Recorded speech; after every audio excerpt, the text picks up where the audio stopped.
election. So this looks all pretty planned out in your mind, Tony. Well, yes. And you've said that things are going to happen. People are going to come together. This is what the numbers are going to look like. Are these This is Tony Gachoka's assertions, or are they that this is what everybody can see? Because I can say anything. I can sing in the shower. Doesn't mean that anybody can hear what I'm singing. The last time I was here, you were grilling me about Kanu and what is going to happen with Kanu and William Ruto. Then now, you never told me the other day William Ruto will tweet and say that Gideon Moi is funding the opposition or the media. Well, I couldn't because I don't live in his head. But, So what I told you then was that Kanu made a decision that they will not join the broad-based government of William Ruto. And I told you at that time that many people, including Tony Gachoka here, sat with Gideon Moi, and we agreed that none of us will join William Ruto. Now, I'm saying to you that if you look at the development since I was last here, and when Kanu's question was being questioned about Kanu's role in joining William Ruto's government, you can see how many things have changed. And those things have not just happened by accident. Okay. There are a lot of behind-the-scenes discussions that are going on about how to build a coalition. You cannot play your whole strategy right in front of William Ruto, who anasema atatupanga.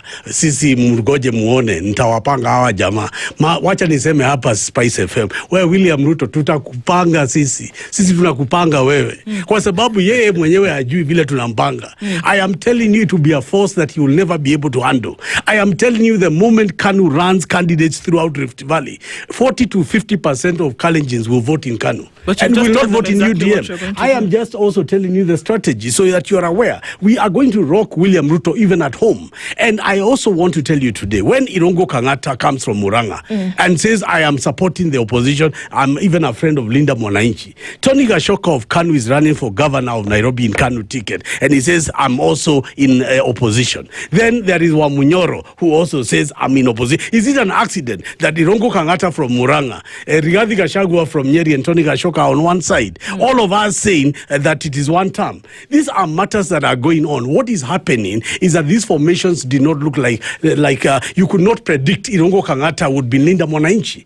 You could not predict that Kanu would be an association with Wamunyoro. And so what I am saying to the country is very soon this will unravel, and it will start to happen in the month of August. I have told you that this month there is a critical meeting in Western Province, starting in Kitale, led by Honorable George Natembeya of the Tawe Movement. The Tawe Movement will convert itself into a political party, bringing the larger Bukusu into the opposition in a formation of a new party. That party already has Jack Wamboka, it has Kalasinga, Majimbo, it has got Edwin Sifuna. In fact, the only non-Bukusu in that meeting was Ototsi. Everybody else was from Bungoma. And that meeting will start in Trans Nzoia, go all the way to Bungoma to consolidate the Bukusu vote. The Bukusu constitute 50% of the Luya vote. That is why Wamalwa Kijana was such a major ally of Mwai Kibaki. It is because of the force of the Luya numbers. And once you have the Bukusu together, you neutralize Moses Wetangula.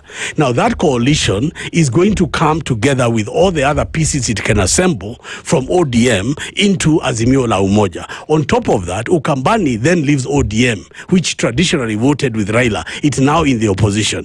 Uhuru's led Jubilee has the Kisi led by Matiang'i. Fred Matiang'i. Again, that is in Azimio la Umoja. So you have Rift Valley representation by Kanu. You have Mount Kenya by Wamunyoro and Irungu Kang'ata and Tony Gachoka. You have got the coming together of the Kisii and the Kamba. All these coalitions are coming against William Ruto. And I am saying to you that the formation of this is leading to the culmination of a single presidential candidate. Now, on the side of the united opposition, J.B. Muturi, who is a principal, has gone public to announce that he and DP will be supporting Kalonzo Musyoka to be the flag bearer. Tony Gachoka and Kanu have also said we are supporting Kalonzo Musyoka to be the flag bearer of that coalition. Others will now speak their positions. In the meantime, Linda Mwananchi is reorganizing itself to come and join the wider opposition. And their leader will be named on the 25th of July, who will be Edwin Sifuna at the age of 44. I am so excited for Sifuna, because Sifuna is emerging as a young credible individual who has got a lot to offer to this country. And once he is a de facto leader of Leader Mwananchi, he will be the man to negotiate with. Now, you see a situation where we will have Kalonzo Musyoka to become the presidential candidate. Edwin Sifuna could be the running mate of that ticket. And you can actually then be able to negotiate for someone like Rigathi Gachagua to be the prime minister. Now, although he has got his legal problems, which are yet to be determined by the courts, the issue of prime minister will not be on the ballot and therefore can be addressed in the new government through a parliamentary process. When Raila Odinga was the second prime minister of Kenya, Tony Gachoka was the chief of staff in the office of Raila Odinga. And I was able to see how Kibaki and Raila Odinga formed through parliamentary bill the office of prime minister. So with the numbers in parliament, we can create a position of prime minister